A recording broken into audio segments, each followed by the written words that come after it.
පිළිගන්නවා අදත් හැමෝම අපේ channel එක ජපන් ට්‍රක් ඩ්‍රයිවර්. ඉතින් අපි අද කතා කරන්න හිතුවේ මේ දවස්වල අපෙන් හැමෝම අහන මැසේජ් කරලා නැත්නම් අපිට අපේ ජපන් ට්‍රක් ඩ්‍රයිවර් TikTok channel එකට මැසේජ් කරන කමෙන්ට් කරන ගොඩාක් අය අහන ප්‍රශ්නයක් ගැන තමයි අපි අද පොඩි වීඩියෝ එකක් ගෙන්න බැලුවේ. ඒ තමයි මෑත දවසකදී ලංකාවේ පාර්ලිමේන්තුවේදී කිව්ව ජපානට ට්‍රක් ඩ්‍රයිවර්ස්ලා 1000ක් ඕන වෙලාවක හෙට වුණත් එන්න පුළුවන් කියප එක. ඒ අපි කතා කරන්න මෙතෙන්දී ජපානට ට්‍රක් ඩ්‍රයිවර්ස්ලා 1000ක් හෙට වුණත් ගෙන්න පුළුවන් වේකන්සි තියෙනවද ඇත්තටම. ඊට පස්සේ එතනදිම කියනවා සැහැල්ලු වාහන බලපත්‍රය ලංකාවේ විතරක් තිබ්බහම ඇති.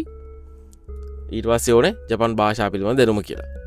ඉතින් මේ විස්තරය ඇත්තද කොහොමද කියලා තමයි අපි අද කතා කරන්නේ. ඒ ගැන තමයි අපෙන් අය ගොඩක් අය අහලා තිබ්බේ. ඒකයි මෙහෙම වීඩියෝ එකක් කරන්න හිතුවේ ඉස්සෙල්ලාම. හොඳයි, මුලින්ම දෙන්න තියෙන සරලම උත්තරේ වේකන්සි ඇත්තටම තියෙනවා 1000ක් නෙමෙයි, ඊටත් වඩා වුණත් මේ වේකන්සි ඕන තරම් තියෙනවා. මේ මෑතකදී තමයි 2024 තමයි ජපානයේ පටන් ගත්තේ ට්‍රක් ඩ්‍රයිවර්ස්ලා බඳවා ගන්න වෙන රටවල් වලින් ගෙන්න ගන්න.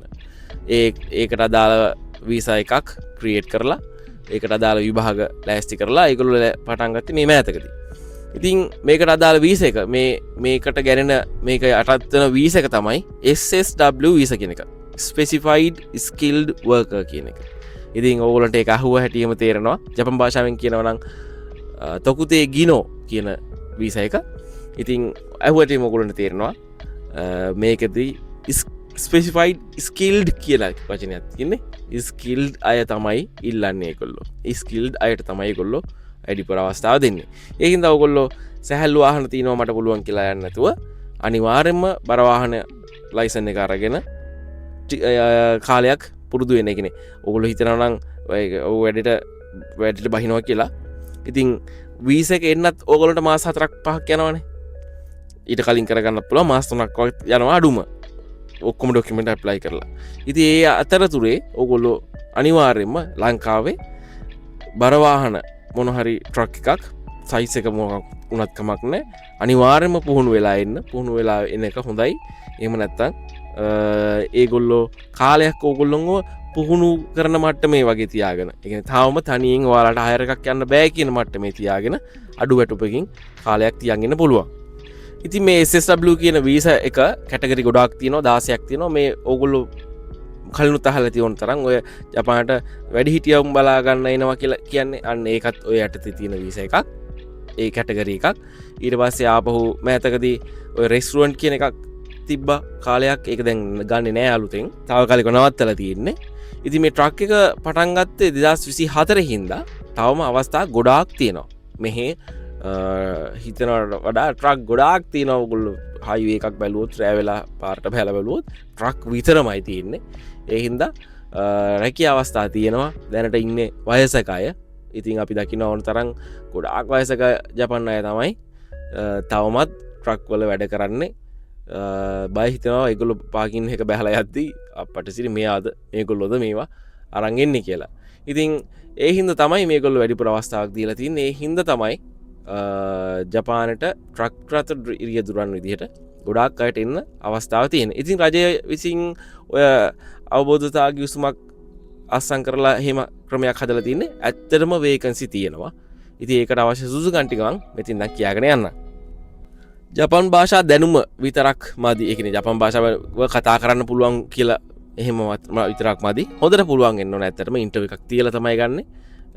කම්පැනි වලින් එකපාර ගන්නේ නෑ හරි විභාගේ පාස් වෙලා එන්නේ කියලා.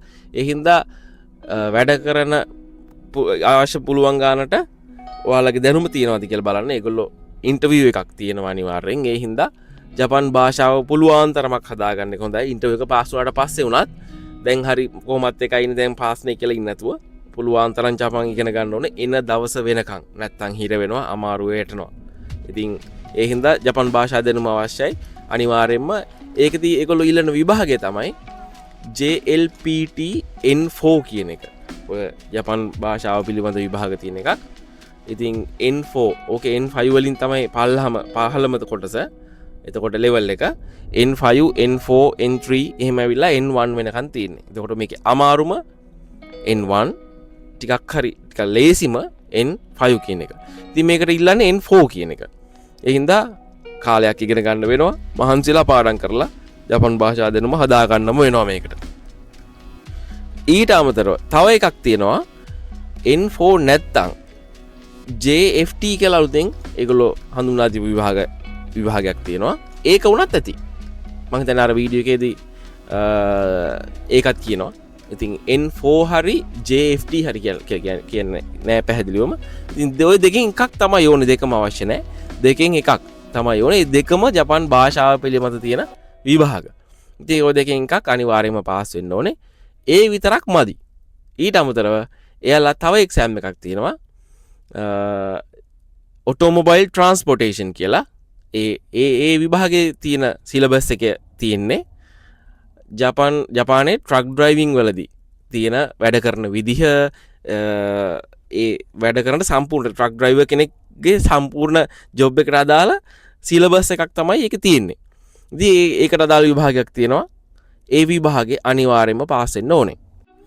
ඉතින් රජයේ යටතේ නෙමෙයි, රජයෙන් හෝ පෞද්ගලිකව හෝ වෙන ඒජන්සියක් මගින් හෝ කොයි විදිහට ජපානයට ආවත් ට්‍රක් ඩ්‍රයිවිං වලට එනවා නම් SSW වීසා එක යටතේ ඒගොල්ලොන්ට අනිවාර්යයෙන්ම ඔය විභාග දෙක පාස් වෙලා තියෙන්න ඕනේ.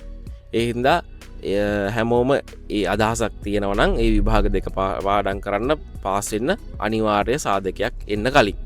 ඊට අමතරව ලංකාවේ සැහැල්ලු වාහන ලයිසන් එක විතරක් තියෙනවා විතරක් මදි.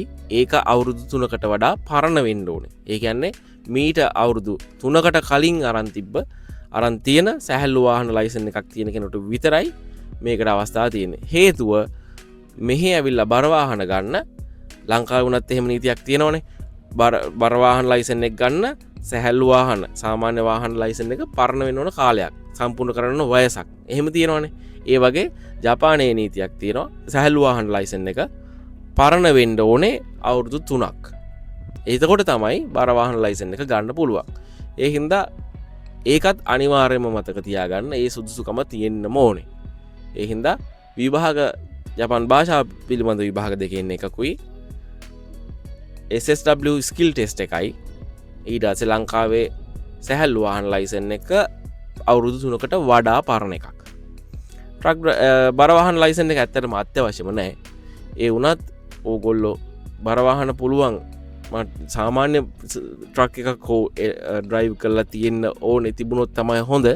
නැත්තම් ඇවිල්ලා කාලයක් බලන් ඉන්න වෙනවා. තමන්ට තනියම හයර් එකක් යන්න.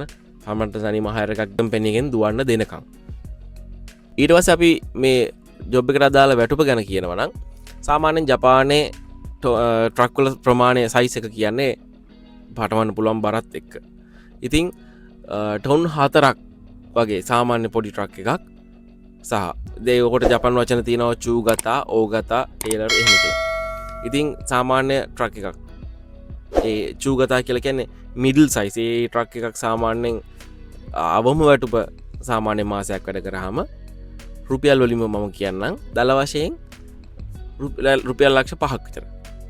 ඒ වගේ ප්‍රමාණයක් හම්බෙනවා. ඊට පස්සේ ඕගතා ට්‍රක් එක. ඕගතා කියන්නේ මීටර් 12ක් විතර දිග. මීටර් 12 දිග ට්‍රක් එක ටොන් 10 කියන එක. ඉතින් ඒ ට්‍රක් එකේ සැලරි එක සාමාන්‍යයෙන් ලක්ෂ 6ක් විතර මාසෙකට. 6ක් මම කියන්නේ සාමාන්‍යයෙන් අඩු ගණන් කියන්නේ. ඊට වඩා වැඩිපුර දැන් තියෙනවා. වැඩිපුර ගණන් කියලා බොරු කියනට වඩා හොඳයි. තියෙන අඩුම ගණන් කියන එක. ඊට පස්සේ ටේලර් කියලා කියන්නේ ලංකාවේ අපි කන්ටේනර් කියලා කියන්නේ අර හෙඩ් එක වෙනම ගලවන්න පුළුවන් ඒවා.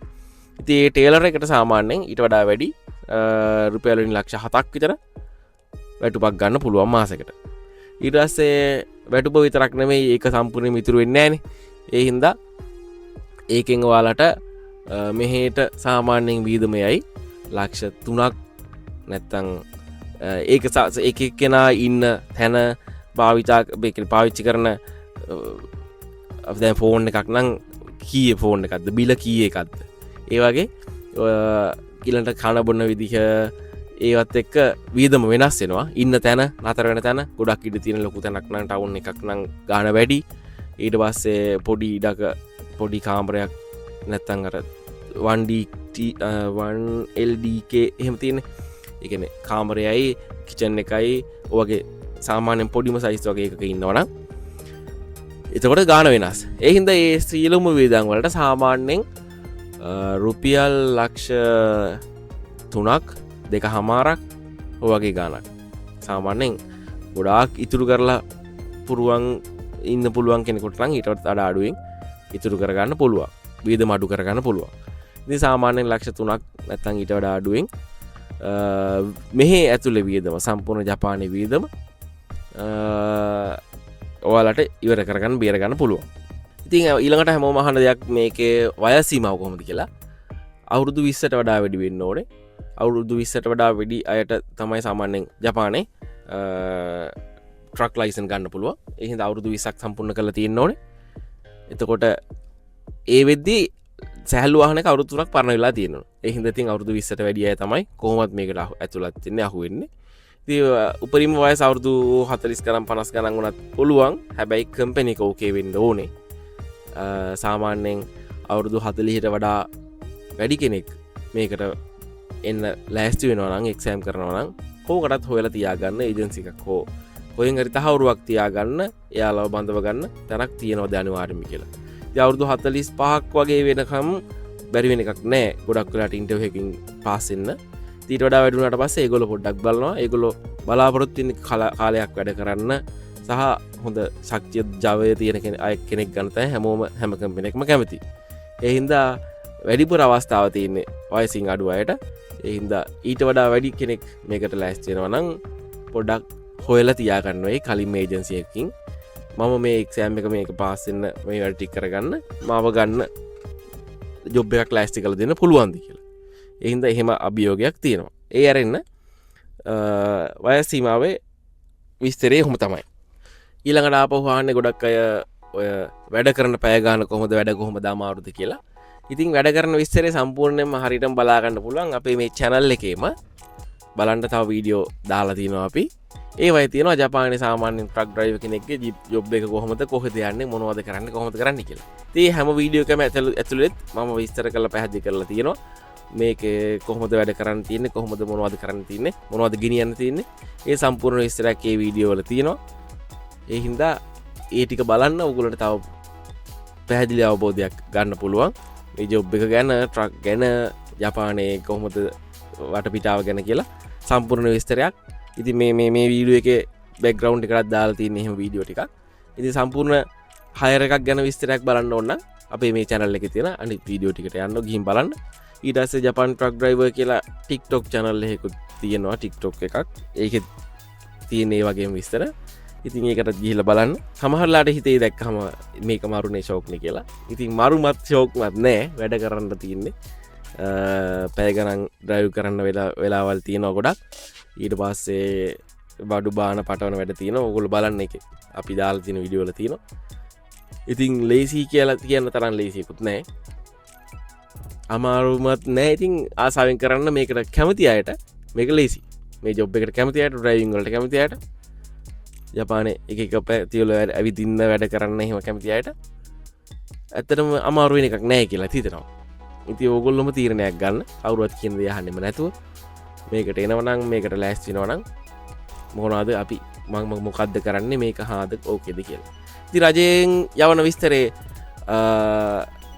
ලොකු විස්තරයක් කියන්න මම දන්නේ නැහැ. ඔයගොල්ලෝ කතා කරලා බලන්න ලංකාවේ විදේශ සේවා නියුක්ති කාර්යාංශයට ඒ වගේ ඔය සුදුසුකම් තියෙන අය කතා කරලා අහන්න. නැත්නම් සුදුසුකම් සම්පූර්ණ කරගන්න බලාපොරොත්තු ඉන්න අය නම් යාලත් කතා කරලා අහන්න. අපි මේක කරොත් කොහොමද යවන්නේ කවදද යවන්නේ කීයක් ගන්නවද ඒ විස්තරේ ඕගොල්ලෝ රාජ්‍ය ආයතනයකින් තහවුරු කරගන්න හරියටම. ඊට පස්සේ අපි මේකෙදි කියන්න ඕනේ ජපානට ආවට පස්සේ මෙහි ලයිසන් එක ගන්න විදිය. එතකොට ලංකාවේ බර වාහන ලයිසන් එක හෝ ලංකාවේ සැහැල්ලු වාහන ලයිසන් එක හෝ මෙහෙට වළංගු වෙන්නේ නැහැ වැඩ කරද්දි. ඒ හින්දා ඔයාලා ලංකාවේ ලයිසන් එක ඉන්ටර්නැෂනල් කරගෙන ආවට පස්සේ මෙහෙ තමන්ගේ වැඩකට හිතන්නකෝ තමන් වාහනයක් අරගෙන යනවා කොහෙට හරි ටවුන් එකට ගිහින් එන්න. ඒ වගේ වෙලාවට තමන්ගේ පෞද්ගලික වැඩකට ලංකාවේ ලයිසන් එක ඉන්ටර්නැෂනල් කරලා පාවිච්චි කරන්න පුළුවන්. ඩ්‍රයිව් කරන්න පුළුවන්. හැබැයි ජොබ් එකක් විදිහට කරනවා නම් අනිවාර්යයෙන්ම ජපානයේ ලයිසන් එක ගන්න ඕනේ. ඊට පස්සේ ජපානයේ සැහැල්ලු වාහන සාමාන්‍ය ලයිසන් එක අරගෙන ඉතින් ඉඳන් තමයි ඊට පස්සේ තමයි බර වාහන කියන්නේ ට්‍රක් ලයිසන් එක ගන්න ඕනේ. ඒ ගත්තට පස්සේ තමයි ඔයාලට ට්‍රක් ඩ්‍රයිවිං ජොබ් එක ට්‍රක් ඩ්‍රයිවර් කෙනෙක් විදිහට වැඩ කරන්න පුළුවන් වෙන්නේ. ඒ අතර කාලය තුළ ඔයාලට ගෙවන්න සාමාන්‍යයෙන් දීමනාවක් විතරයි. අර කලින් මම කිව්ව ඒ සම්පූර්ණ වැටුප හම්බෙන්නේ නෑ ඒ කාලේ. ඒ හින්දා ඒ කාලේ ඇතුළත ඔයාලා ලයිසන් එක ගන්න ඕනේ. ඉතින් මුලදිම මේකේ වීසා එකක් දෙන පිළිවෙල වෙනස්. සාමාන්‍ය SSW වීසා එක වගේ නෙමෙයි. කොටස් දෙකකට දෙන්නේ. ජපානට එන්න වීසා එකකුයි. ආවට පස්සේ ලයිසන් එක ගත්තට පස්සේ ආපහු වීසා එකේ තව කොටසකුයි. ඒ විදිහට තමයි SSW වීසා එක හම්බෙන්නේ.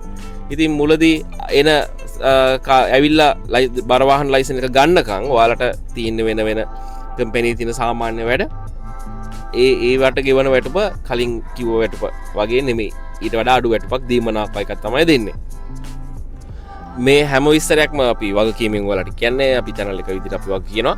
මොකද මේ මීට මාස කිහිපයකට කලින් අපි එහෙම ගෙන්නපු අය ඉන්නවා. එයාලා දැන් ට්‍රක් ලයිසන් එක බරවාහන ලයිසන් එක ජපානයේ අයකත් අරගෙන වීසා එකත් SSW වීසා එකට මාරු කරගෙන ඒ කියන්නේ මුලදීම ජපානයට එන්න හම්බෙන වීසා එක තොකුතේ කත්සුදෝ කියලා වීසා එකක් දෙන්නේ මාස 6ක කෙටි කාලින වීසා එකක්. ඒක දෙන්නේ ජපානයට ඇවිල්ලා ලයිසන් එක ගන්න කාලයක් දෙන්න අවශ්‍ය හින්දා. ඉතින් ඒ කාලය ඇතුළත ලයිසන් එකත් අරගෙන ඊළඟ වීසා එකත් මාරු කරගෙන ඒ සියල්ල සම්පූර්ණ කරගත්ත අය දැනට ඉන්නවා. ඒ හින්දා මේ සියලු විස්තර අපි වගකීමෙන් කියන්නේ හරියටම හරි හින්දා. ඉතින් ඇත්තට මට කියන්න ඕනලා තිබ්බේ මේ අපේ දැන් අපි කරන්නේ මේ channel එක ජපානි ට්‍රක් ඩ්‍රයිවර් කියලා. ඉතින් අපි මේක ගොඩක් අය මේ ගැන අහන හින්දා මේ ගැන වීඩියෝ එකක් කරලා තියන්න හිතුණා. සාමාන්‍ය පුළුවන් තරමක් දැනුවත් කිරීමක්. තව විස්තර මොන හරි තියෙනම් අහන්න, මැසේජ් කරන්න, කමෙන්ට් කරන්න. අපේ ෆෝන් නම්බර් විස්තර සමහරට දාලා තියෙනවා එකකින්. අපේ අර කෝස් එකක් තියෙනවා. ඒ හින්දා ෆෝන් නම්බර් එක තියෙනවා. ඒකට කතා කරලා මැසේජ් කරලා අහන්න. තව මොන හරි තියෙනම් ප්‍රශ්න ඔයාලට දැනගන්න තියෙන විස්තර මොනවද කියලා. ඉතින් එහෙනම් අපි ආපහු වීඩියෝ එකකින් හම්බෙමු. හැමෝම අපේ channel එකට ගොඩක් අය මැසේජ් කරලා තිබ්බා, කමෙන්ට් කරලා තිබ්බා, subscribe කරලා තිබ්බා. ඔක්කොටම thank you. තව මොන හරි තිබුණොත් අහන්න කියන්න. අපි පුළුවන් මං ඉඩ තියෙන හැම වෙලාවකම ඔයාලන්ට reply කරන්න. එහෙනම් අපි වීඩියෝ එක බලන් හිටියට thank you. හැමෝටම ආයි දවසක හම්බෙමු. තව වීඩියෝ එකකින්. ජය වේවා.